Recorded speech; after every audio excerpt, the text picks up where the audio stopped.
hey everyone, we've got a brand new sponsor. BagsUnlimited.com. BagsUnlimited.com has a huge catalog of vinyl supplies, from record sleeves to storage boxes to cardboard mailers, record bags, and more. Whether you're just starting your collection or you're already the biggest record shop in the state, you can buy your vinyl supplies direct at BagsUnlimited.com. And now, on with the show. Welcome to The Vinyl Guide, the podcast for record collectors and music nerds. Here's your host, the biggest record nerd of them all, Nate Goyer. Well, hey everyone, it's Nate. Welcome to episode 459 of The Vinyl Guide, the podcast for fans and collectors of vinyl records. And peoples, I am still in California. It's been a couple of weeks now. Been running around to a lot of record shows, a lot of record shops, seeing a lot of live gigs. Having a great time, and those of you who are following my Instagram at Vinyl Guide, you can see a lot of the loot and adventures that I have. And amongst the activities I've been participating in, I had the honor of attending the final live show for the band Off at the Belasco Theater, as well as not just one but two screenings of Off's movie, Free LSD. Both had Q&A sessions afterward. So not only did we get to watch the movie, but we also got to enjoy hearing about some additional thoughts and behind-the-scenes discussion from the team that made Free LSD, including Dimitri Coates, Keith Morris, alongside many actors and actresses that were in the film. And I must say, the movie Free LSD, it's sensational. It really is. I'm not just saying that because I'm a massive fan of the band.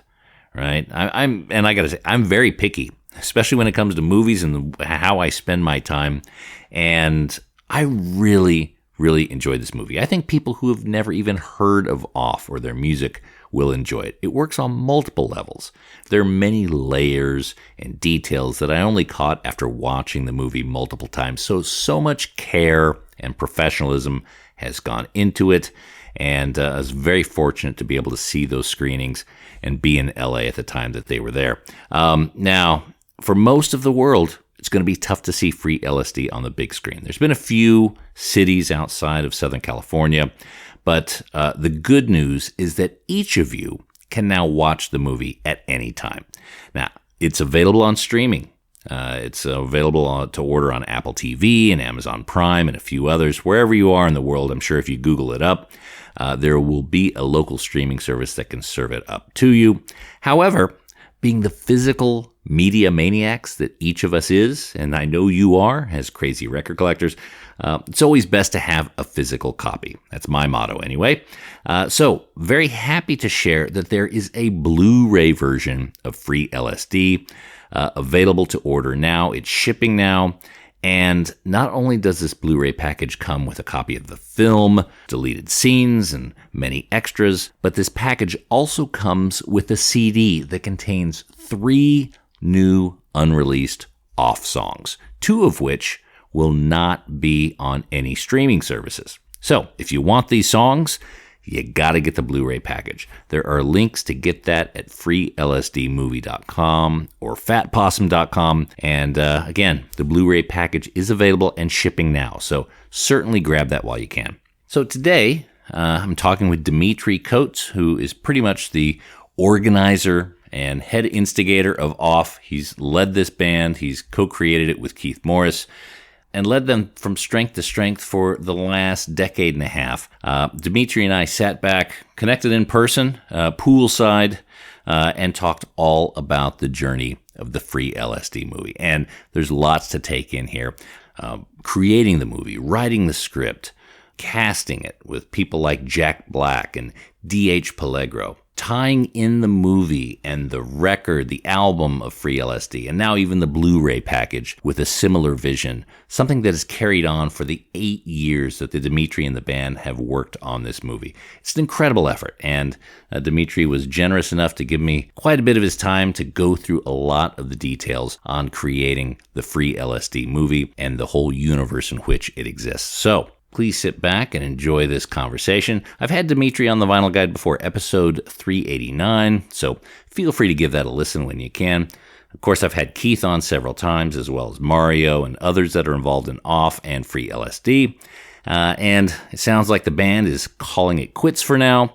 There are many other projects that the members are keen to explore, but wow, what an extraordinarily fantastic way to bookend the career of this marvelous band. So with that, let's get into our conversation about the journey of free LSD with Dimitri Coates. Ladies and gentlemen, this week on the Vinyl Guide, we have Dimitri Coates. We're hanging out by the pool. This is not only a regular pool, but this is also a feature in the film, one of the locations of free LSD. Yeah. And that's because it was free. Well, look, when you're putting a movie together like that, you're getting help from different people, you're using different resources you have. It all kind of comes together. But I can tell you, free LSD was not free. I'm sure it wasn't. It's now on Blu-ray. People can order that, and I'll put the links in the episode page. There's a CD with extra songs on it. We'll talk all about that. But I got to tell you, Dimitri, I've seen the movie twice now. It's so goddamn impressive. It really is. And I happen to know this is your first movie you've made, right? Yes. Your first script. To be able to come out with something like this, first time, is really incredible. And seeing how it ties in, not only to the album, but to the packaging, all the different elements that kind of tie together, it really is a masterwork. And I'm not just, saying things to be nice because you're in front of me and you could punch me if you want. But it really is impressive. So talk to me a little bit about the journey of making free LSD. I mean, this is like 8-10 years of planning. Yeah. It's like about 8 years from the day that I went on a hike and smoked some weed, and like the real backbone of the film came to me, and I remember getting together with Keith and telling him, what I'd come up with, and I was kind of nervous because it's hard to explain to other people. Yeah, it's like okay, so you're gonna start out as this this character that's completely unlike who you are in real life, and this character's gonna suffer from erectile dysfunction, and it's like a hard sell. Was all that in there day one? Oh yeah. Really? Yeah. Okay. Yeah. But he was to my surprise, a big smile came across his face, and he was brave enough to go there because I was touching on real life as a diabetic.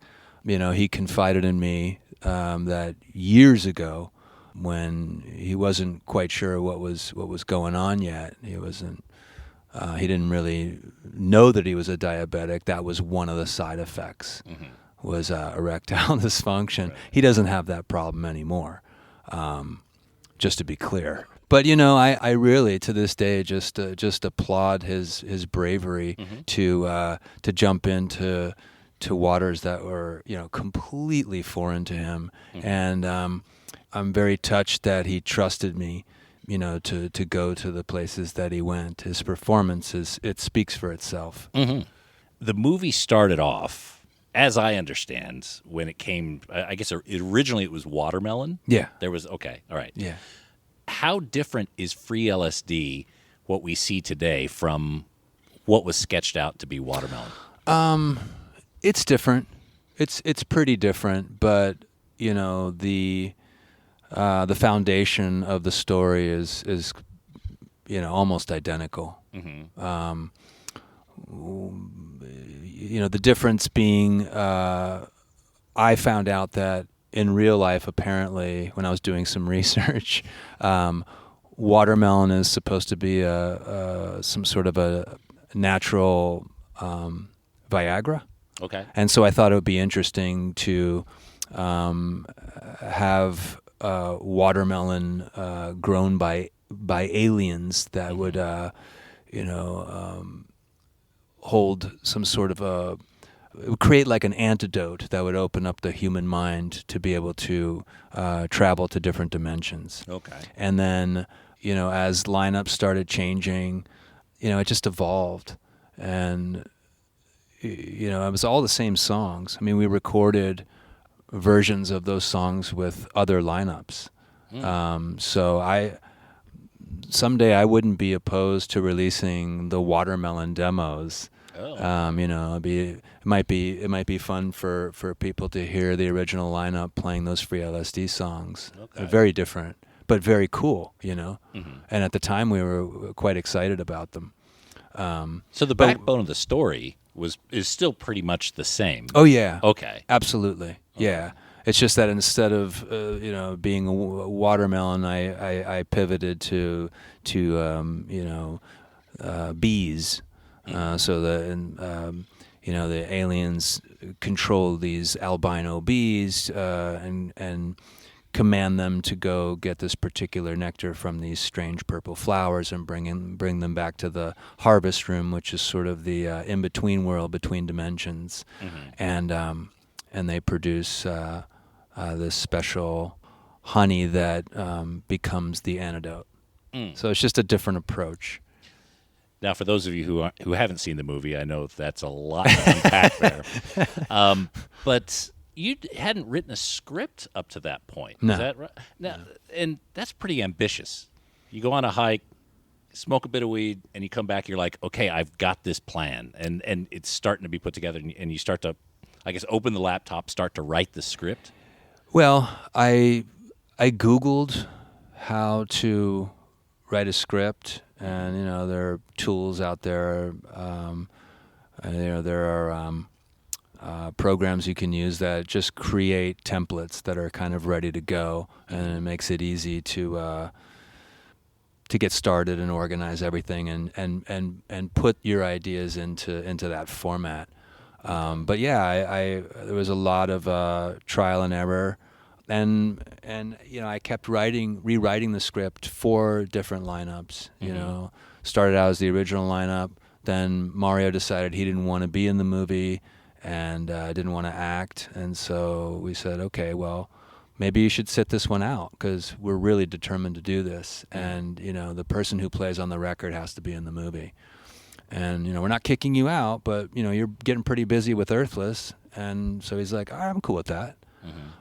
And so Dale came on board because he had already been filling in for Mario, who was, like I said, getting very busy.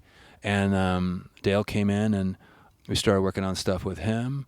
And then we thought, why don't we ask Buzz as well? And so there was a minute there where Buzz was gonna be a part of it, and then Buzz Off was a 5-piece. Yeah. He came in and played like one day with us. Like I think he even laid down some guitar on a track. I have it somewhere. But he kind of had the same attitude that Mario had. He's like, you know what? I'm not sure I want to be in the movie. And then that kind of fizzled out. But we did record a bunch of songs with Dale on drums. And then Melvins just got so busy that we were just waiting around, and it was getting kind of frustrating.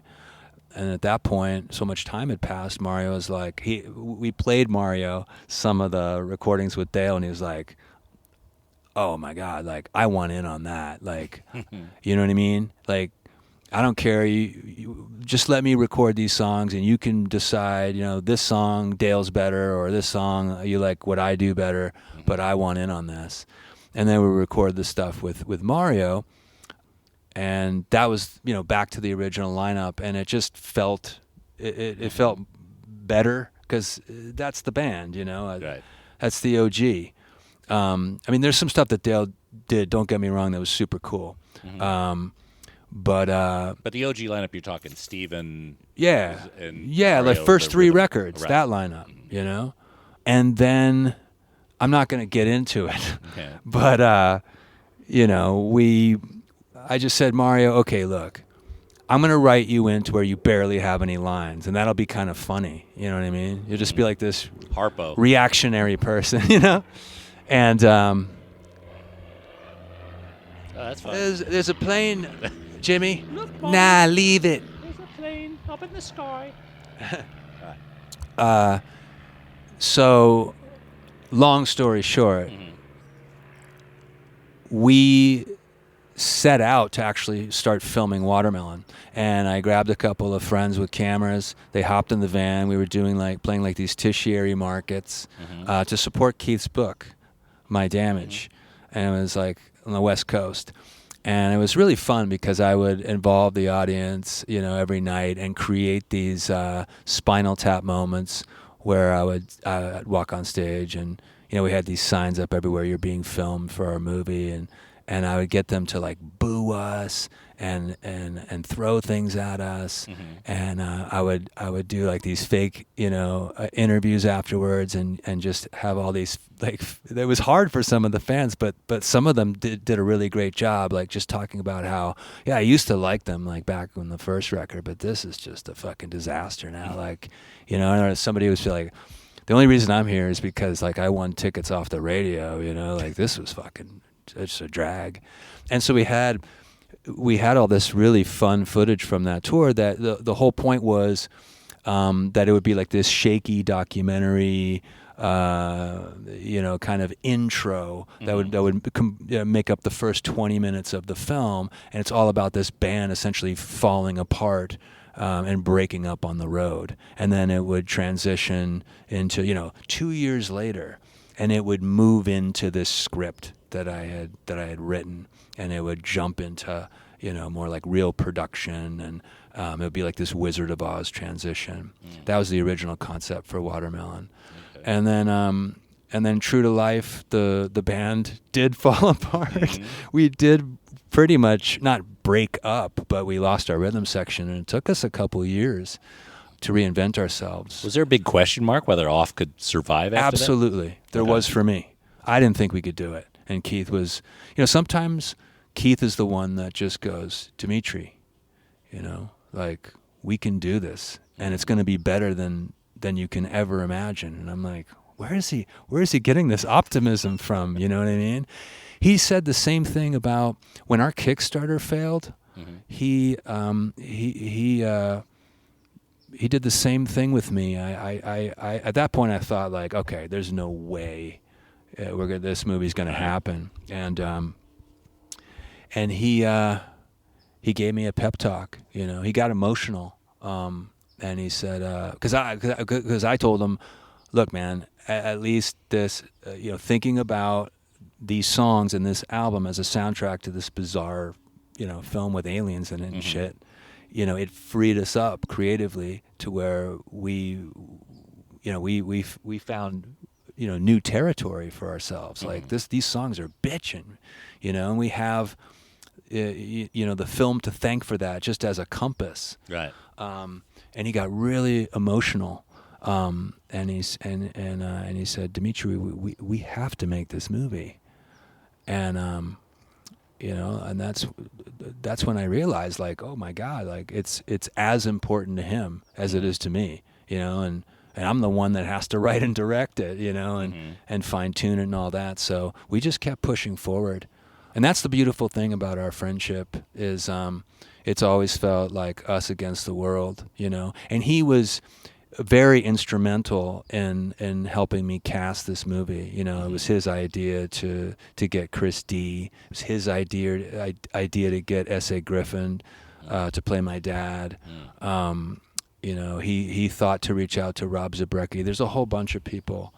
On that, and I think people who watch the movie will see it's the acting is really good. Look, the production, everything, I think it has the qualities. It's a professional movie. It's not something that you people have made slapdash, right? It's there's a big quality in it, and the acting. Even though Keith did an amazing job, you have a scene in there with your dad, and myself included. I could hear the audience gasp, almost sob during this one scene. Your skills as an actor, like what was your state of mind? Do you remember your emotional kind of level at that scene? Well, yeah, I learned my lines on the drive there because I was so busy with directing the movie. I didn't really. I would just I would find my character when I would get I had this like crazy mustache that would be glued onto my lip, and my friend Carla Neff, who did a brilliant job doing makeup and hair, she would just start pulling my hair back and turn me. She would turn me into this other guy, and this person was like the greatest hits of all the music industry douchebags that I've encountered over the last 20 plus years. But she lives here where I live in the same town, and I would drive the van to set, and I just run lines with her. And when I was in my early 20s, that's what I wanted to do. I wanted to be an actor. I went to I guess you could call it a prestigious acting school called Juilliard, and I studied theater for a couple of years, and I quit because I suddenly realized I wanted to be in a band, I didn't want to wait too long. I knew I could always come back to acting, but the music thing, it took off pretty quickly, and I never looked back. But it's my roots, and so. No, I had never written a script before, but I'll tell you what, I've read a lot of scripts, I've read a lot of plays, and I've studied them deeply, and I've done my fair share of acting, and I feel like my strength as a director is to work with other actors. And I would even say that I'm probably overall a better actor than I am even a musician, because I really don't know what I'm doing. Like on the guitar, I don't know the notes that I'm playing. I don't know, I don't know what the chords are called. So we said G chord or C chord. I can do that. Okay, I can do G and C, but after that, it's a wash. Minor, seventh. Yeah, like as soon as I start getting away from those open chords and putting my hand up the neck, I'm whatever. Right. Yeah. I learn how to play by ear, and I go by instinct, and I got lucky, I found a language for myself, and I decided I wanted to concentrate more on songwriting than be like a good musician. But if I get together with someone, which I have been in these scenarios where suddenly I'm with a musician who can really play, like Justin Brown, I feel inadequate. People who really understand the language of music and have studied it. But I did study acting deeply enough as a younger guy. Do you prefer acting over music? I wouldn't say that. I would just say that I would if I was with like a real musician, like let's say a jazz musician, and we were to jam, I would feel foolish. But if I had to be in a scene with Anthony Hopkins next week, that wouldn't scare me. Okay. Because I know the craft. I actually went to school for that and worked really hard for a couple of years learning technique. And I was in a vampire, rock and roll vampire comedy called Suck with Malcolm McDowell. And I'm the lead villain vampire, and he's hunting me the whole movie, trying to kill me. And we have this showdown at the end, and I remember the first time he showed up on set, the director told him, like, go easy on him. He's a rock and roller, and this is his this is his first film. Right. And we rehearsed at one time, and he came over to me. He goes, "There's no fucking way this is your first movie. What's going on with you? You can really act." Mm-hmm. And I was like, "Well, I'm a Juilliard dropout from years ago." And he's like, "Oh, that explains it." And then we. He wanted to hang out. I mean, he had me change my flight so we could fly back to LA together. He invited me up to his place in Ojai. We played golf, and he really, really wanted me to consider taking it seriously. But Off was just about to be born, and I don't like the life of an actor. I like that feeling of being, collaborating with people and creating something from nothing. Mm-hmm. And that's what a band has always felt like for me, and that's what making this film felt like for me. I could choose the people I wanted to work with and, create a world. Mm-hmm. Well, I mean, you were the scriptwriter, had an acting role, songwriter. You were the person gathering everyone and making sure people were on set, writing the day's activities they have to do, the coordinator. Right? I didn't set out to be in charge of this film at all. It's just that, someone had to. I no director would take us seriously. Like all these people who had directed our music videos. They're like, I don't think so. You know what I mean? It's just because they know. I mean, any film that gets made is a miracle. It's very, very difficult to pull off. You know what I mean? And so I ended up in this position by default, and it's a kind of a beautiful accident. Much in the same way that Off was a beautiful accident. I don't even, as you know, and a lot of people know, I don't even come from punk. When I met Keith, I didn't even know who he was. And we just had a genuine friendship that we struck up. And I tried to produce a Circle Jerks record that fell apart. And during that time, we realized we could write amazing fucking punk songs together that really spoke to his roots in Black Flag. And I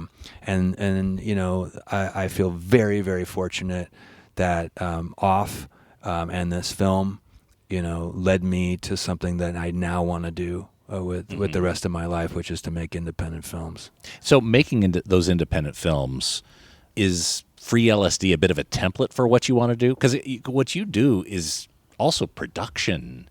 You're the producer of the movie. You're gathering everyone together. You're getting the talent together. Get the money. You're getting the money. You're talking to the money people if you Yeah, don't have it already. yeah. You're just making shit happen. Is that pretty natural? Does that feel comfortable? Only because I've managed Off since the first record, and that gave me the skill sets that I needed. I think that in combination with just wearing a lot of hats. Right. I'm not just a guitar player. I write the music. I write these songs with Keith. I produce the records, and and I learned how to like look at what's behind the curtain and try to figure out like how to get the word out there about this band. And I got good at things like marketing and promotion and stuff that I didn't really want to do, but no one else was going to do it. Right. And so I end up learning how to do things the same way that I had to learn how to write a script. And but with the film, it's a bit different because I got very lucky early on. One of the first people that I sat down with that really took me seriously, and he's a fucking heavyweight, was Jonathan P. Shaw, who's one of David Lynch's editors. And he goes back to cutting Blue Velvet. He edited all the original Twin Peaks that David Lynch directed. And I just met with him through a mutual friend just to get some advice. And I basically pitched him the film. I hadn't even written a script yet. And he goes, I'm gonna edit your movie. Well, what do you credit as him having that immediate confidence in you?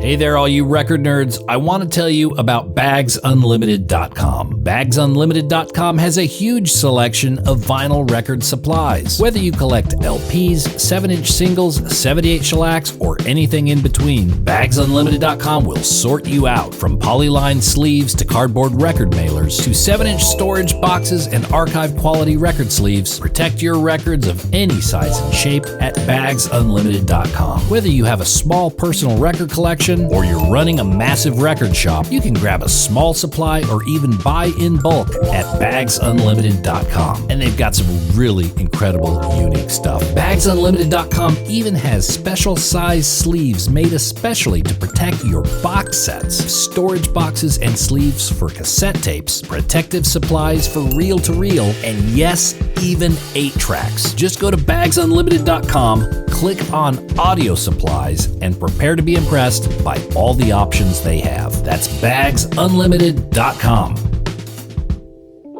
What do you credit as him having that immediate confidence in you?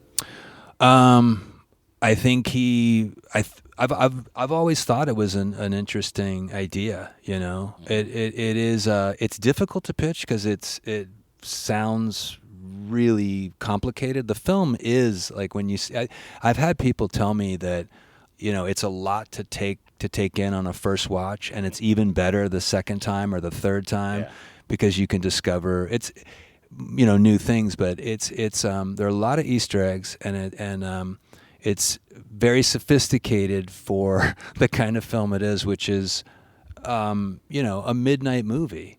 I mean, it's pretty goofy, but the psychedelia is there is no actual LSD in the film. It's a metaphor, and the trip is all these different emotions that we try to take people on, when they watch the movie. At times you're laughing, it's like, oh, this is ridiculous. Other times it's kind of tense, there's like real drama and action and horror, and there are lots of moments that are kind of moving or uplifting.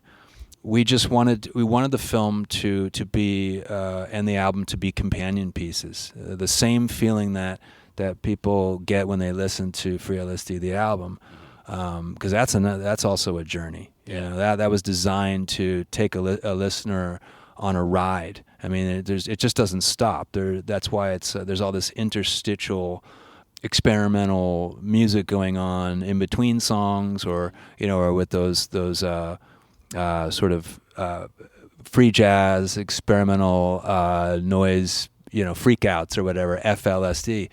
It's all tied in together, and if you come at the movie as a fan of the album, you're gonna be pleasantly surprised. There's characters that are literally, their lines are lyrics from the film, and then if you discover the band just coming into the film cold.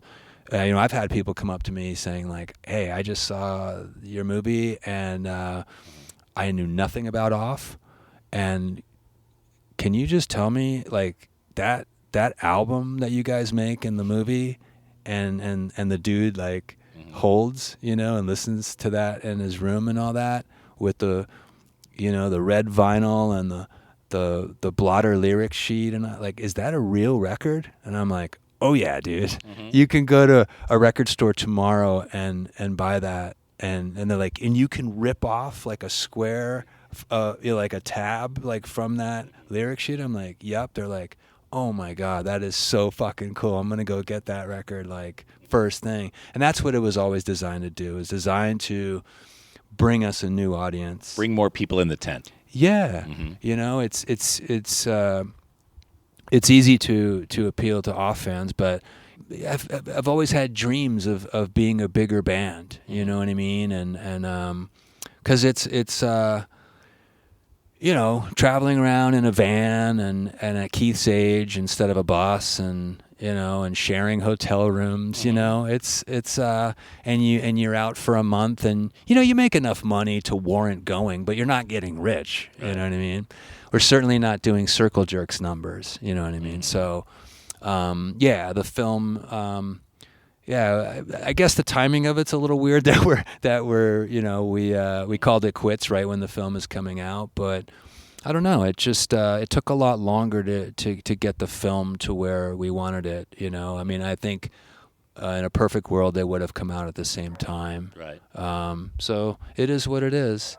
And we raise the bar so high for ourselves that we feel like we want to go out on top. It's not a sad thing. No, not to you guys.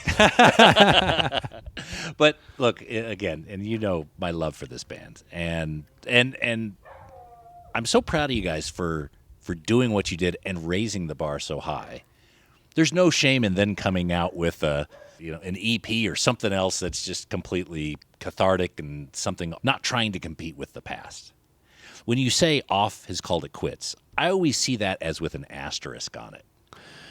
I think that's because so many bands these days, do a final run or put out a final record, and then suddenly 3 years later, there they are again.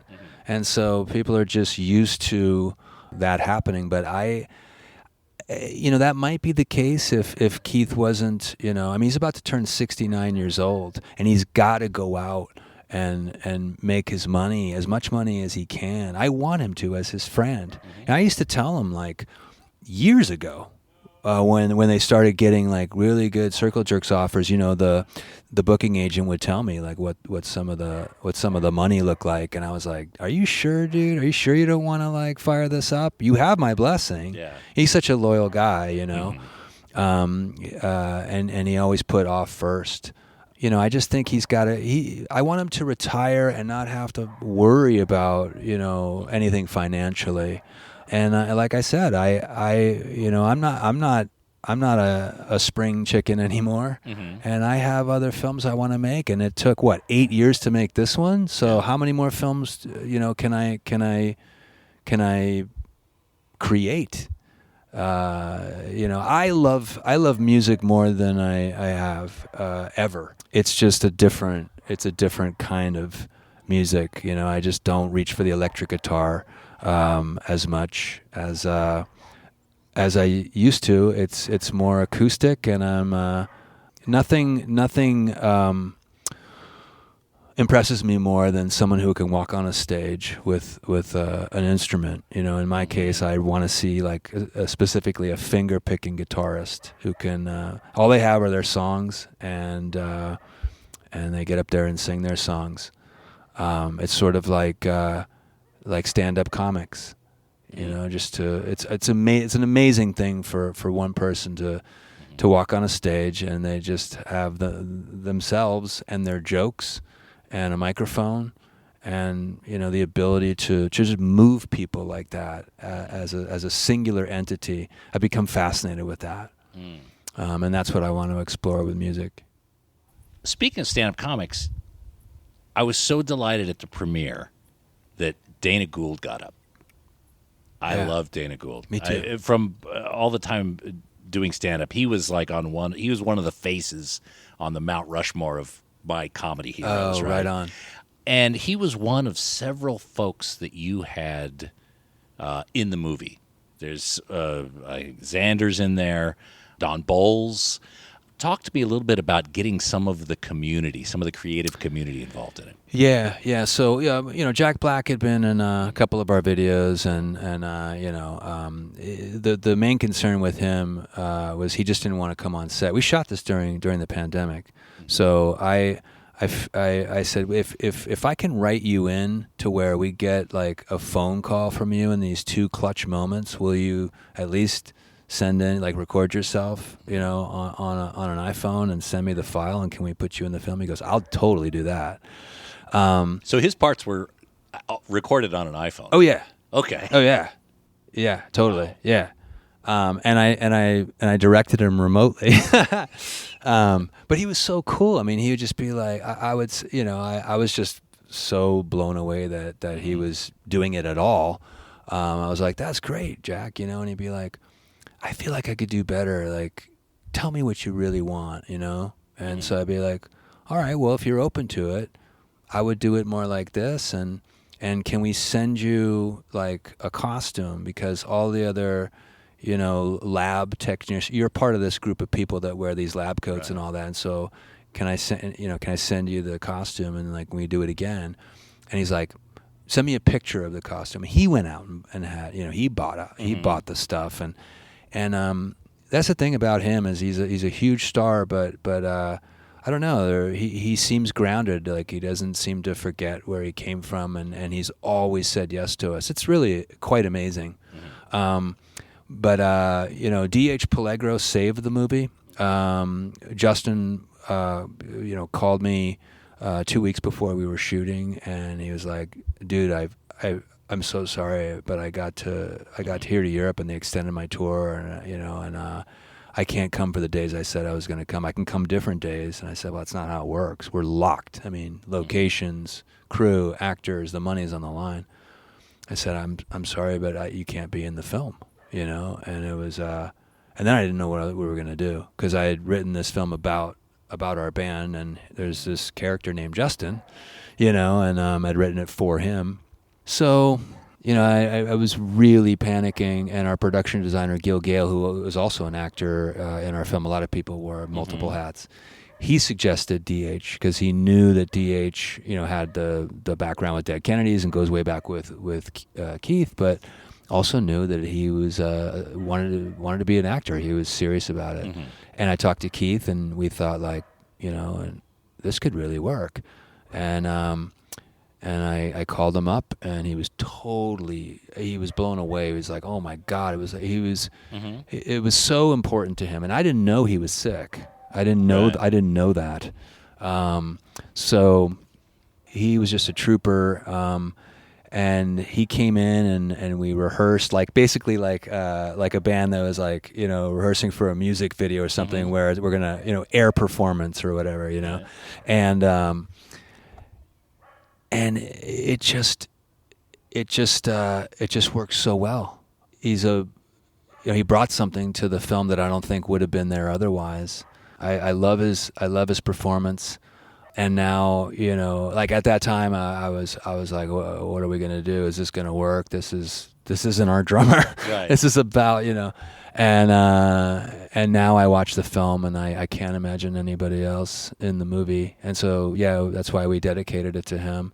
There's some really touching scenes with him as well. Yeah. And again, watching them, knowing kind of what happened to him afterward. The scene where he was in the hive with the bee. Yeah. Yeah. That was really heavy. To me, it was like, all of a sudden that was DH. Like almost saying goodbye.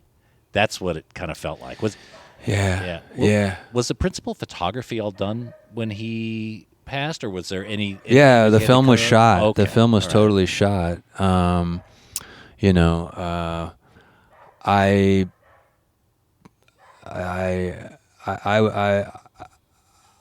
was really, I guess, not surprised that he died, because I remember when I first hugged him, he was like, like watch out, I said, what's wrong? He's like, I have a plug here for chemo. I didn't even. That's the first time I learned that he was dealing with cancer. So it wasn't a complete shock that he passed away, but I guess the story changed, and I don't know. I guess then it turned into an overdose, and it's like, look, when you're struggling that much with your health, I get it. You know what I mean? He was just a beautiful person. I'm very fortunate that I got to even, know him. And when I watch that scene between us in the dressing room, it's very meaningful to me. But there's that's something we're proud of, is that we brought in so many different people from our music world, that we knew had acting chops. Like David Yao from Jesus Lizard. He really wants to be an actor. That's what he wants to do, and I knew that. Even going into writing the script, I wrote that role for him. And like Davey Havoc from AFI, he's great in the movie. And characters play in different dimensions, and so they have to play different versions of themselves. Rob Zabrecki from Possum Dixon, he's in there. Like you said, Don Bowles. It's a real who's who. Xander from Circle Jerks. So we have two guys, Keith and Xander, who are, we're in Repo Man, and Repo Man was definitely like a beacon for us, Yeah. It's a real hodgepodge of people who have an interest in acting and maybe come more from the music world, mixed with, real actors that I brought in, like Barry Dale Sherman, who was in films like There Will Be Blood and American Beauty, and Chris D from Flesh Eaters. He was in Lethal Weapon and No Way Out. There's just a lot of we're lucky. We know a lot of talented people, but that was part of our story. Is like, look at what these fucking like Gen X and boomer like musicians can do, and that's another thing, is like, we should be allowed to like grow older and make art and be taken seriously. And it's always been my story. I didn't step on a stage in my first band until I was 29, and I started my first punk band with Keith when I was like 40, and now it's like I've made my first film at 50 something, and I'm proud of that. Yeah, it's so impressive, especially knowing that this is the first time, and the fact that all these things were coordinated across the album, the movie, even now the Blu-ray package, which again is a companion piece to all of them. Was the thought about having those connections, the blotter paper, all the subjects of the songs lending themselves to the movie. I mean, that had to have been baked in from a very, very early stage. Yeah, I mean, the whole time I was writing the script, I was trying to find ways to connect the songs to the film and vice versa. Mm-hmm. A lot of it came from, talking to Keith and realizing, that he had an interest in conspiracy theories. I remember I was already going down this path. I'd already made a decision that I was going, at every creative fork in the road, I was going to go in a direction we normally weren't allowed to go. Because Keith was very strict in the early days. Everything felt very, very black and white. And, I felt like I was kind of trapped in a box creatively, and that was my trick to get him to allow us to just reach for the stars and get really weird. Like, okay, if I can convince him to make this film, and I can convince him that this album is a soundtrack for this strange film. Then he's going to take the blinders off, and he's going to allow me to like pull in these weird proggy riffs and do all this crazy shit. And it worked out beautifully. And I would say to him things like, hey, isn't punk rock, supposed to be about freedom and breaking the rules and anarchy? You know what I mean? Like, why can't I play a riff like this? Why can't I have like weird electronics on the record? Let's have some saxophone. You know what I mean? Like, I'm going to tune my guitars radically different. And as I started to go in that direction, I would say to him, like, you don't listen to punk rock when I'm at your place. You're putting on, like, all this, Miles like, Davis. Yeah, and he'll put on a Yes record. He loves Blue Oyster Cult. He's listening to, like, crazy psychedelic shit, and he's got his ear to the ground. And so it kind of worked out. And he just started to relish in... He started to relish in this idea that we had to set the controls for the heart of the sun. You know what I mean? And I said, let's try to push this fucking genre forward. Let's try to do something like radical. And that's, again, going back to that off calling it quits. To me, that's the hardest part. You guys have just broken through that stratosphere. Right? To have this, present this masterwork, the album, the movie, which is incredible, all the different extras and things like that. You guys allowed yourself that sort of freedom to be able to do it, and are now then saying, okay, that's it. Yeah, it's like a boxer, who just bows out at the right time before they, start fighting past their prime. It's difficult to see when that happens, and like Nolan Ryan, pitching his incredible no-hitter late in his career unexpectedly, and then it would have been nice to see him just walk off the mound, and that'd be it. It'd be monumental, but instead, he kept going, and maybe it was contractual or whatever, but he ended up like throwing a grand slam home run, and then the next batter, he literally blew out his arm and walked off the field like that. I don't want to do that. Like I said, I think it would be different if we were in our 20s, but we're not. And this project took so long. We're exhausted from it. I would imagine. Do you know what I mean? Yeah. Oh, and making a film is just... It's unlike any other undertaking. I mean, it makes a film is like climbing Everest, and now I look at a record more like hiking up a hill. Right. So yeah, and I hate to say this, but I really don't want to be in a band anymore. It's been so hard to keep this band together.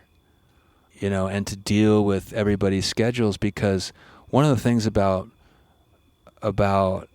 working with so many talented people is they have other opportunities. They're in other bands. They have there are situations where, hey, I can go do this and tour more comfortably and make more money, and you know what I mean. Off has been, it's often had that feeling of, like getting thrown scraps. The side chick. Yeah, totally, and it's apparent now more than ever that we rented Keith from the Circle Jerks, and the lease is up.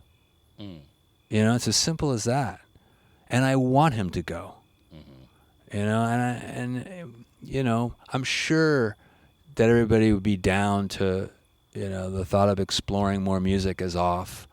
I think people are hoping that something happens with the film, to where there is this, new demand for us to play.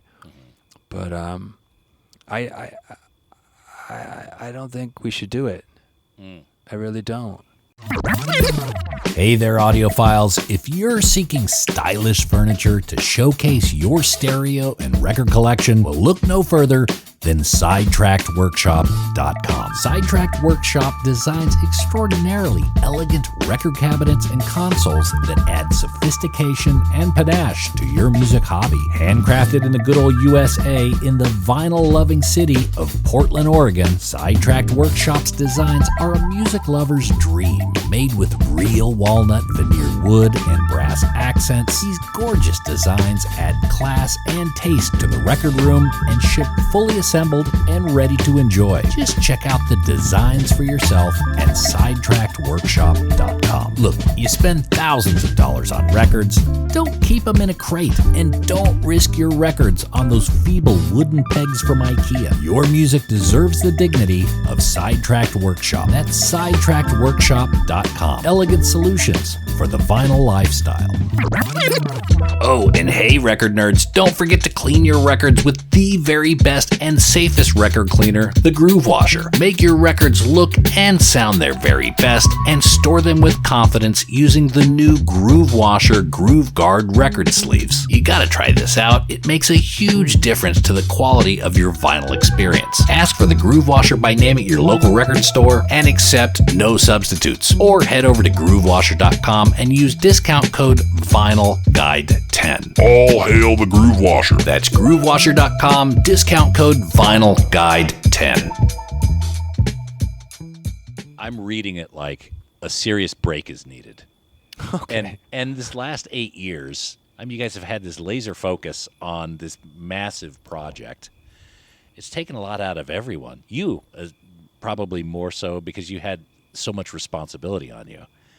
And now, yeah, a well-deserved break, some time apart. Maybe that's the order of the day. I'm not putting this on you or anything. That's the way that I kind of read it. Maybe I'm hopeful of that. That's what it is. Yeah, I let's put it this way: when we lost our original lineup,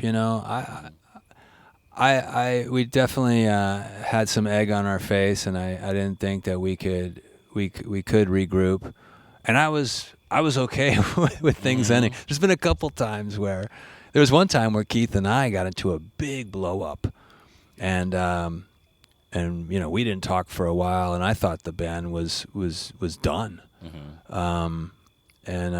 Both of those times I was okay. I was like, all right, what else does life have to offer?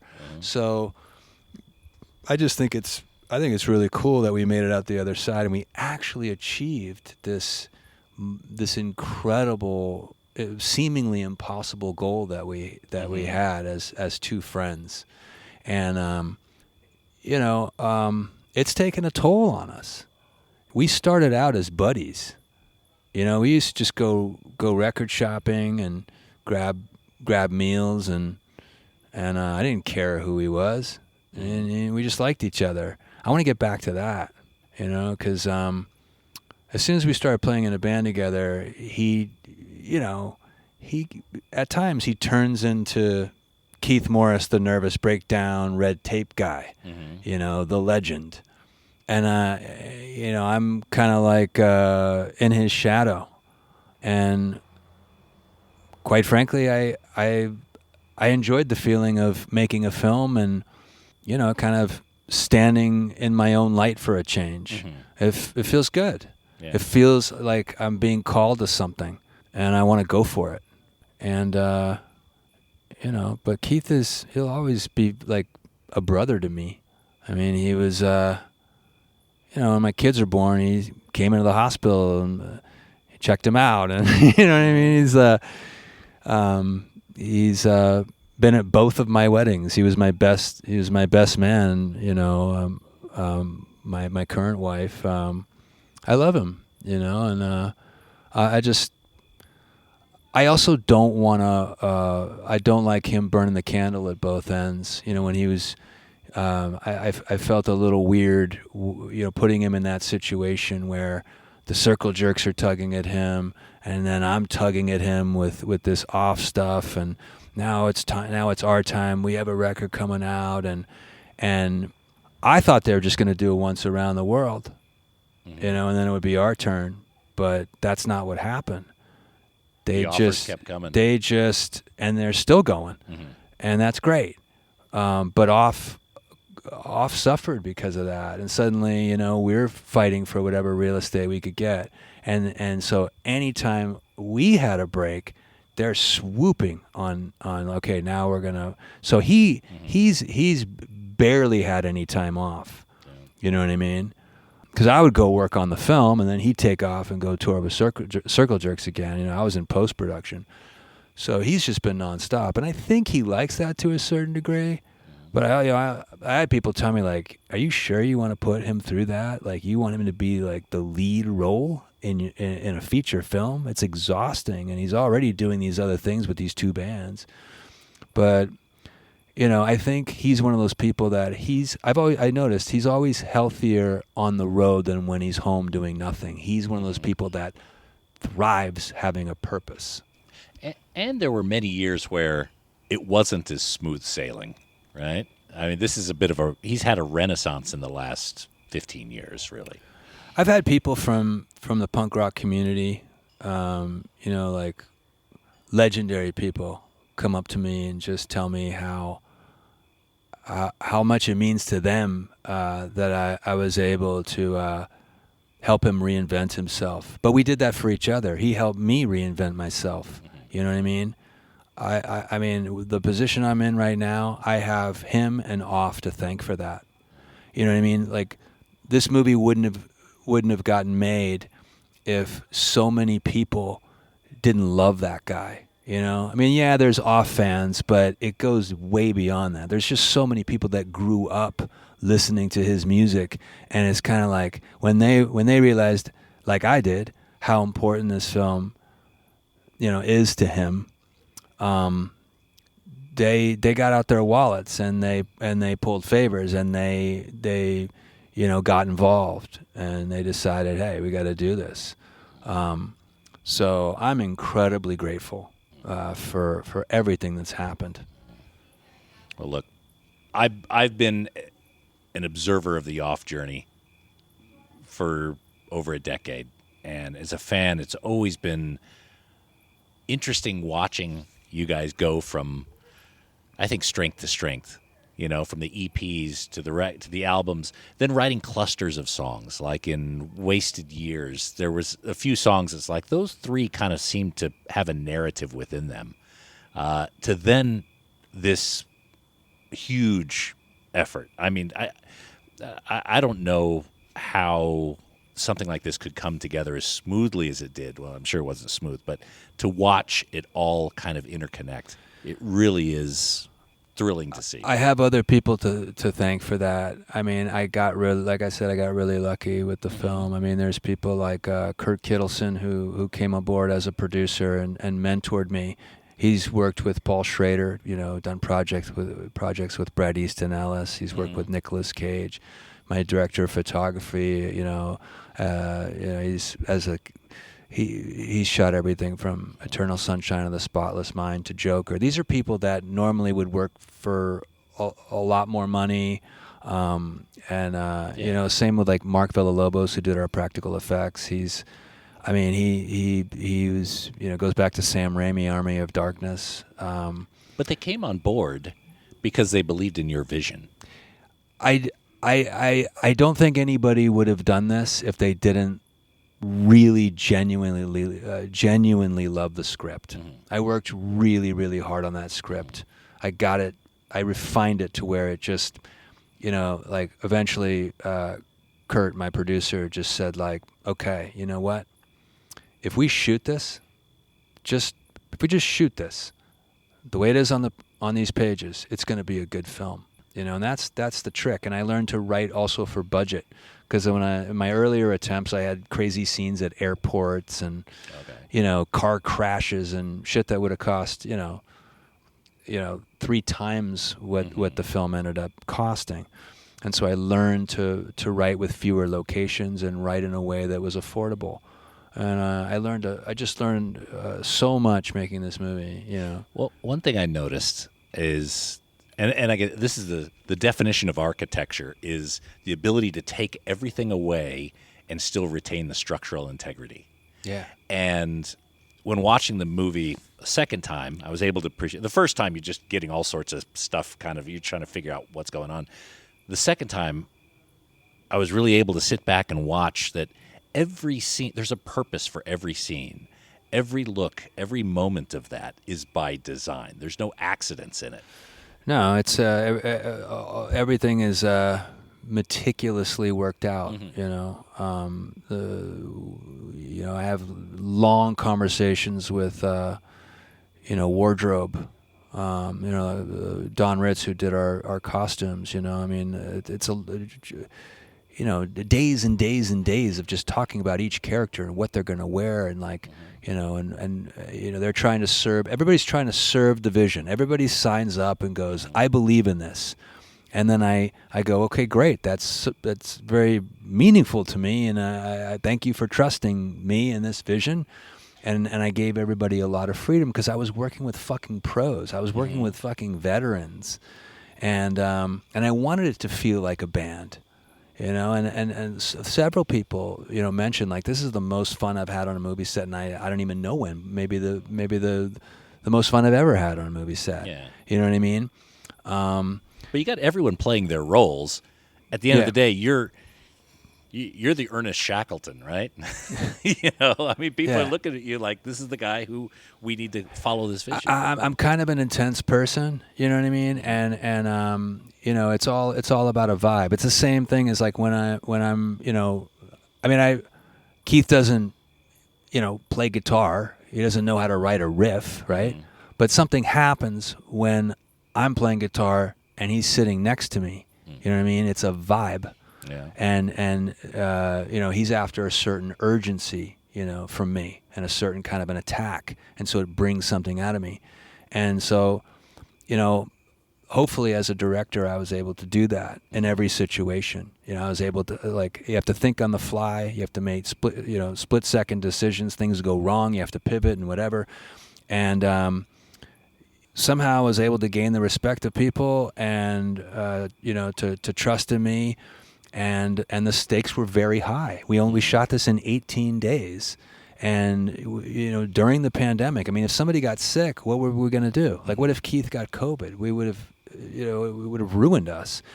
And we didn't have time to, shoot, lots and lots of takes and get all this coverage. It's like, I just got really lucky. I had the right people at the right time, and we were all tapped into the same source.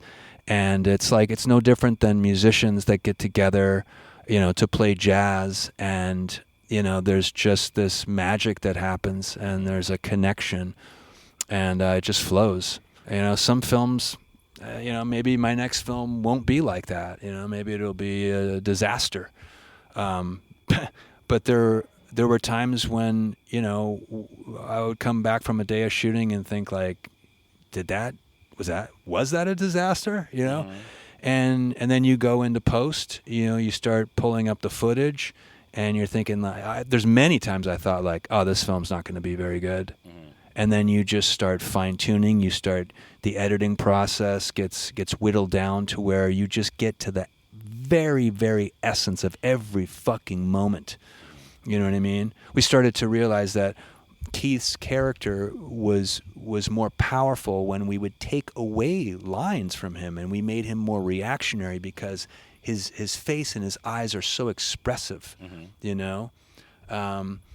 And it was a wonderful process, you know, to see it, to shape it to where it really started to sing. So getting into that minutia, that's something you feel comfortable with, because that's a lot of times people like to just bash it out and go, right? But you relish that. There's a time and a place for that. You know what I mean? Like I like to do the work beforehand. I wanted the you know, so Keith and I with Off, when we write songs, we work really hard on them. We get the songs to the point where they're doing the work, and then when it's time to execute, in other words, record them, we make the record in like 2 or 3 days, because we want that authenticity. We're not going to go for the drum take first and then overdub the bass, and we're doing it live, man. And I wanted the film to have that same kind of feeling, you know, to where I knew I had to make a punk rock film. Well, I'm not going to shoot tons and tons of takes, you know what I mean? Like let's have it, you know, be duct taped together, and let's show it warts and all, and you know what I mean? Let's make it real. Let's make it human. And then all of a sudden it just started to develop into this thing that even blew away my own expectations. And that is largely because I just started to marvel at how beautiful the film looked. I mean, just it's shot incredibly well, and we spent so much time on the sound design and you know, the mix, the sound mix, and you know, and I brilliant colorist Bruce Bolden. I mean, I really was you know, in a dream scenario in terms of the people I was working with on the film side, and I have all of them to thank for it. Wow. They just came together. They delivered a beautiful product for you. Now, let's talk about the Blu-ray. It comes with a CD. There's extra tracks on that CD that are from the free LSD recording sessions. Yes. Right? Why have you held on to so... Like, was the free LSD album originally considered to be a double album? Because you guys have had the EP as well, now extra songs. You recorded a lot during those sessions, it seems. Yeah, I mean, I think we just wanted to be in a place where we had more than enough songs. We had never had that luxury before. It was always just like, I remember one time just asking, you know, back with albums like Self-Titled or Wasted Years, like, you know, when would it be good for you, you know, the label, for our album to come out? And they would say, oh, you know, April. And I'd be like, okay, when do I need to deliver the album for an April release? And they would say, oh, you know, like, you know, December or something. So I would book a mastering session for, you know, end of November, and book studio time prior to that, before a song had even been written, you know. And we would say, like, how many songs do we need, you know? And it just became this thing. I think there's always, like, what is it, 16 or 18 songs on every record? I can't remember. It was and we just never wrote more than we needed. Right. And they'd say, like, we need a couple bonus tracks for other things.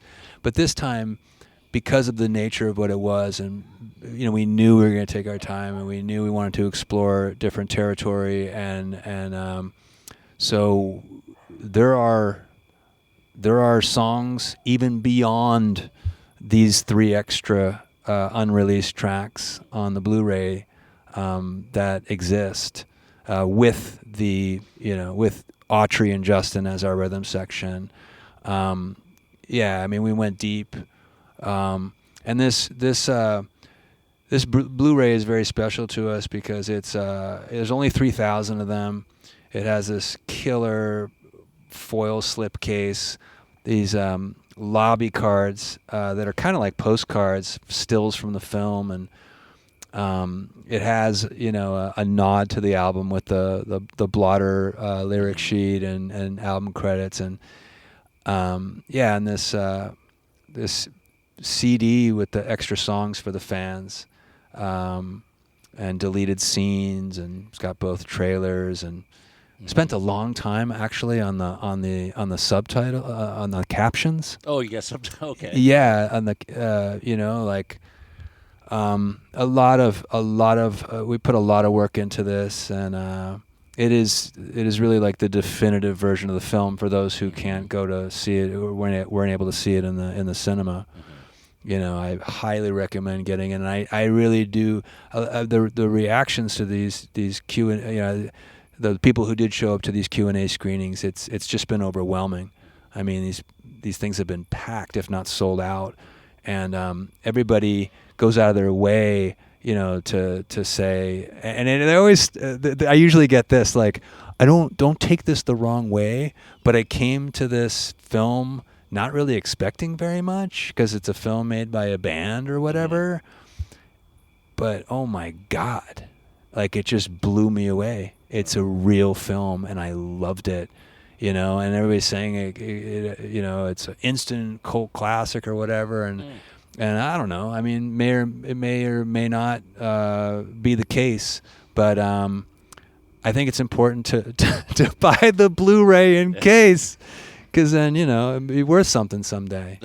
Well, look, when I went into what I was expecting out of the movie, I was familiar with Off's videos, and you've always had very high video production. The videos were always shot very well, but they were always very slapsticky. Yeah.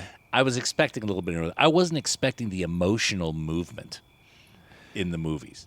Well, because I'm a kind of a serious guy, and and it's the first time I took the reins, and that's what came out of my stone brain. You know what I mean? I would just get I would smoke so much weed that I could barely talk, and then I would put on headphones and listen to like weird industrial like noise kind of shit, that played a role in me finding that sound for the album. I got into all the power electronics, and I would just listen to, and all those guys told me, these guys like, from Bastard Noise and Hunting Lodge and, Amps for Christ and stuff like that, they, when they were making that stuff, in their minds, they were making soundtracks to film in their heads. So I would go into this other world when I was writing the script, and really I tried to write from the heart, and that's what came out, and I just tried not to judge it, and just stand by it and be as brave as possible and risk making a fool of myself. And Keith did the same thing, but sometimes that's what you got to do to break new ground and to do something, extraordinary, and challenge yourself. Get out of the comfort zone. Absolutely. And the goal was always for the film to deliver on the same level as the album, and I really feel like we've done that. And I couldn't be happier. I can't wait for people who haven't seen the movie to see it. So there's only 3,000 of these things made.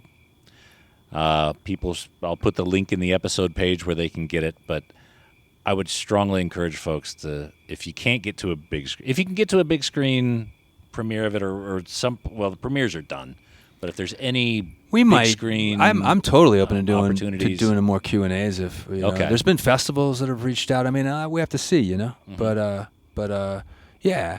I mean, we turned down the TCL Chinese Theater in Hollywood because we had already booked Vidiots. We'd already booked Los Feliz 3, which is part of American Cinematheque. We had already, scheduled our LA premiere at the New Art Theater, which is the mecca of the midnight movie. That's like where, films like Eraserhead and Pink Flamingos were born out of, But yeah, like, so, I mean, this podcast is going to come out after I say this, but we're now in this reality, and the Blu-ray came out today, and the film is being released on most major streaming platforms tomorrow: Apple, Google, Amazon, Fandango, at home. So everybody, should be able to watch this pretty easily at this point. But I'm telling you, that Blu-ray someday is going to be a coveted item. I just have this feeling. It's got the Blu-ray. It's got the songs that haven't been released. And if I understand it correctly, a couple of these the songs that are unreleased will not be on streaming. Only one will. That's right. So this is the only place. It's the only place you can get these songs. And one and there's one on there that is my favorite of the three. The and BDM. BDA. Yeah. Okay. It's one of those like, it's kind of like one of those tracks on Free LSD, like FLSD, but this is BDA. And if you see the film enough times, you'll know what BDA is. Yeah. And that's why I encourage people, get the Blu-ray. You're going to want to watch this movie a few times. There's multiple layers in it. There's little things, little through lines, like Marlene Dietrich pops up here and there. It's like, okay, wait a minute, what's that about?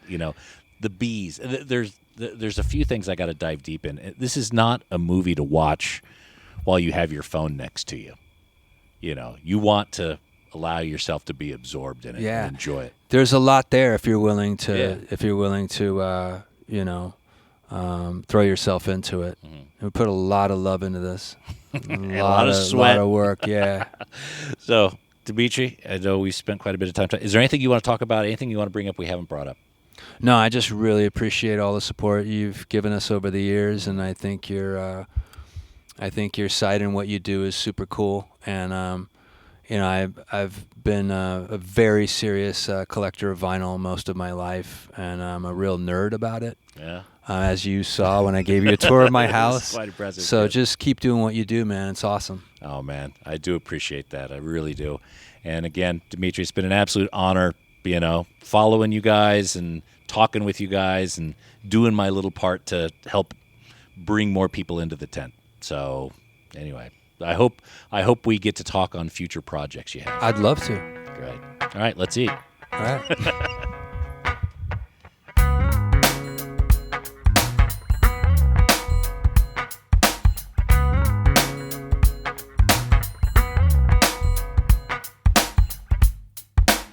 Oh, and what a nice dinner it was. I want to give a big thanks to Dimitri and his family for inviting me over and, spending time hanging out, feeding me, enjoying wine and some fantastic conversation underneath the California stars. It's a marvelous evening. And again, I can't recommend the movie Free LSD highly enough. Grab a Blu-ray while you can. You heard Dimitri say there's about 3,000 of these units available.